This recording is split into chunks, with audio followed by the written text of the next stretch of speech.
আমি আজকে শেয়ার করব আপনাদের সাথে পালক পনিরের রেসিপি। তো পালক পনির বানানোর জন্য আমি এখানে সসপ্যানের মধ্যে জল নিয়েছি।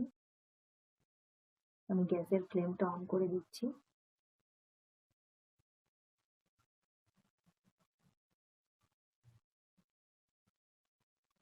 তো জলটাকে হালকা গরম হলে তখন আমি এই পালং শাকগুলোকে দিয়ে দেব। এটাকে আসলে ব্লাঞ্চ করা বলে, মানে হালকা গরম জলে বা কুসুম গরম জলে 1-2 মিনিটের জন্য দিয়ে সাথে সাথে তুলে ঠান্ডা জলে ধুয়ে নিতে হবে। দিয়ে বাটলে কিন্তু পালং শাকের রংটা থাকে ভালো, মানে যে সবুজ রংটা থাকে সেরকমই থাকে।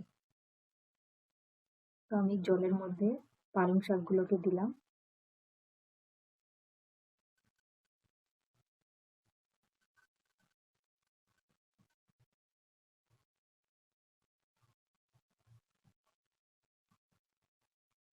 এরপর একটা ওই চামচে করে আমি ভালো করে প্রেস করে করে আমি এভাবে জলের মধ্যে দিয়ে দিচ্ছি ভালো করে।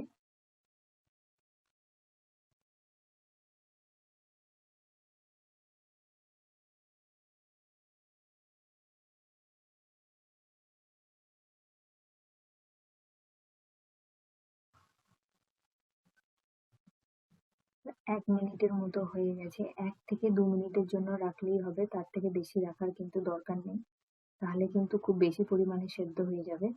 তো হালকা কিন্তু জলের মধ্যে ফুট আসতে শুরু করেছে। তো আমি এখনই চামচে করে পালং শাকগুলোকে তুলে নিচ্ছি।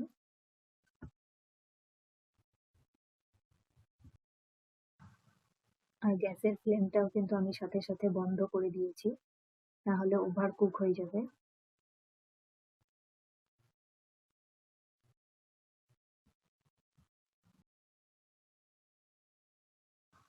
তো পালং শাকগুলোকে জল থেকে সমস্ত তুলে নিয়েছি, এবার হালকা ঠান্ডা করে নেব।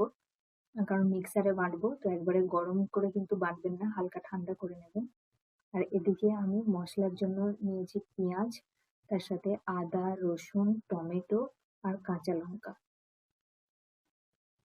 তো আমি এদিকে পালং শাকটাকে বেটে নিয়েছি, আর যেগুলো দেখালাম পেঁয়াজ, আদা, রসুন, লঙ্কা, টমেটো, এটাকেও আমি বেটে নিয়েছি আলাদা করে। আর এখানে আমি নিয়েছি টক দই।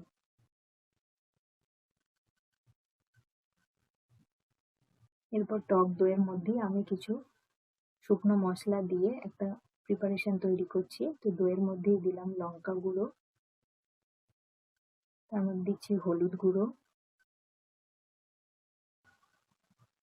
এরপর দিচ্ছি ধনে গুঁড়ো,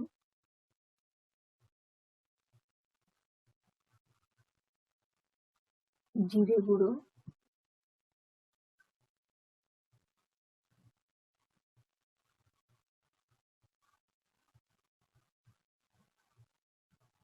আর এর সাথে দিচ্ছি গরম মশলা গুঁড়ো 8 চামচের মতো, চা চামচে। দিয়ে সমস্ত কিছু ভালো করে দইয়ের সাথে মিক্স করে দেবো। অনেক সময় কিন্তু ড্রাই মশলা রান্নাতে দিলে কিন্তু জ্বলে যায়, তো এভাবে দইয়ের সাথে কিন্তু বা জলে মিক্স করেও দিতে পারেন, এতে কিন্তু ভালো ফ্লেভার আসে। তো মশলা সমস্ত রেডি হয়ে গেছে, এরপর আমরা কড়াই বসিয়ে আমরা রান্নাটা শুরু করব।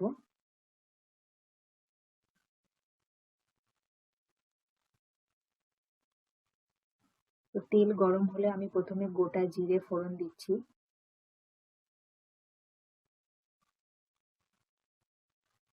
হালকা নাড়াচাড়া করে একটু ভেজে নেব জিরেগুলো।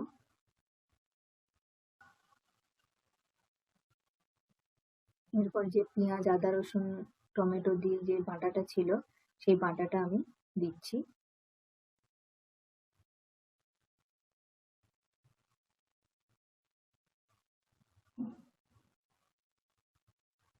এবার নেড়ে চেড়ে ভালো করে কিন্তু ভেজে নিতে হবে।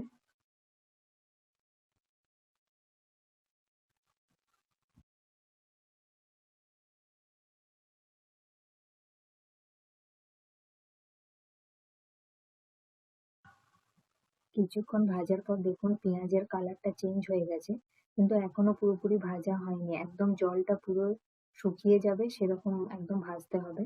তো আরো কিছুক্ষণ ভাজবো যাতে জলটা শুকিয়ে যায়। এখন দেখুন জলটা পুরো শুকিয়ে গেছে, ভালো করে পেঁয়াজ বাটাটা ভাজা হয়ে গেছে। এবার এই সময় আমরা দইয়ের সাথে শুকনো মশলাগুলো দিয়ে যে মিশ্রণটা বানিয়ে রেখেছিলাম সেটাকে দিয়ে দেব।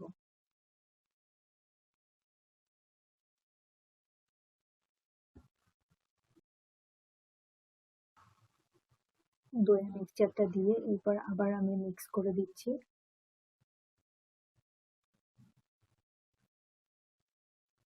তো বাটিতে একটু মশলা লেগে আছে, তো ওটাকেও আমি অল্প জল দিয়ে ধুয়ে নিয়ে সেই জলটাকেও আমি একবারে দিয়ে দিচ্ছি।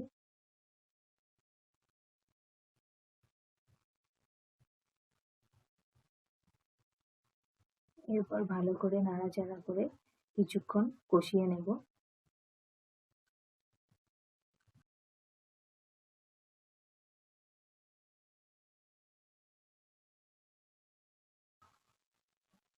কিছুক্ষণ ভাজার পরই দেখুন মশলা থেকে কিন্তু তেল ছেড়ে দিয়েছে, পুরো উপরে কিন্তু তেল আলাদা হয়ে সেপারেট হয়ে গেছে।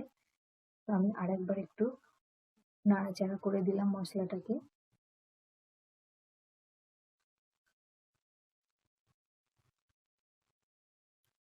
এরপর যে পালং শাকটা বেটে রেখেছিলাম সেই পালং শাক বাটাটা কিন্তু দিয়ে দেব।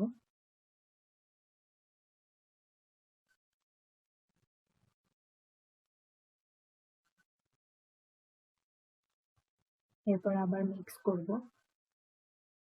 এই পালক পনির বানানোটা কিন্তু সহজ, কিন্তু একটু সময় নিয়ে করতে হবে।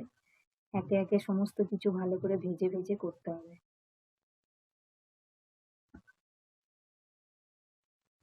তো যারা আমার চ্যানেলে নতুন এসেছেন তারা অবশ্যই চ্যানেলটিকে সাবস্ক্রাইব করে নেবেন, আর ভিডিওটি ভালো লাগলে কিন্তু লাইক করতে ভুলবেন না। তো পালং শাকটা দিয়ে ভালোভাবে মিক্স করে আমি এখন দিয়ে দিচ্ছি পরিমাণ মতো নুন।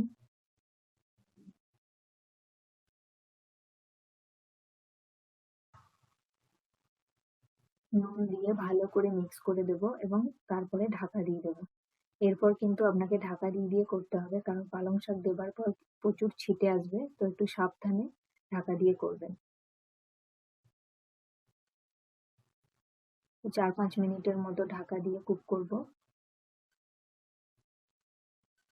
তো 5 মিনিট বাদে এখন আমি ঢাকনাটাকে খুলবো। এখন 5 মিনিট বাদে কিন্তু পালং শাকের কালারটা চেঞ্জ হয়ে গেছে, আর উপরে কিন্তু তেলও ছেড়ে দিয়েছে, সাইডে দেখলে বুঝতে পারবেন। এরপর আমি একটু নাড়াচাড়া করে নিচ্ছি।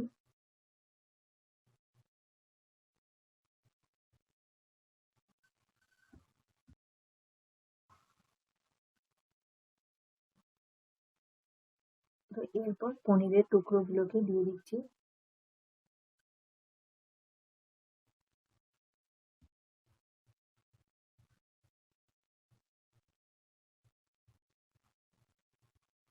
পনিরের টুকরোগুলো দিয়ে হালকাভাবে মিক্স করব।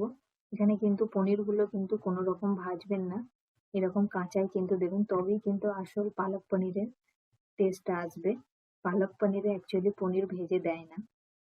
এরপর পনিরটা দিয়ে হালকাভাবে মিশিয়ে আরো কিছুক্ষণ ঢাকা দিয়ে হতে দিচ্ছি।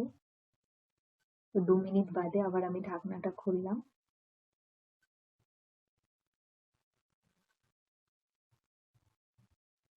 এবং এখন কিন্তু পালক পনিরটা অনেকটাই কিন্তু থিক গ্রেভির মতন হয়ে গেছে, তো প্রায় হয়েই এসেছে।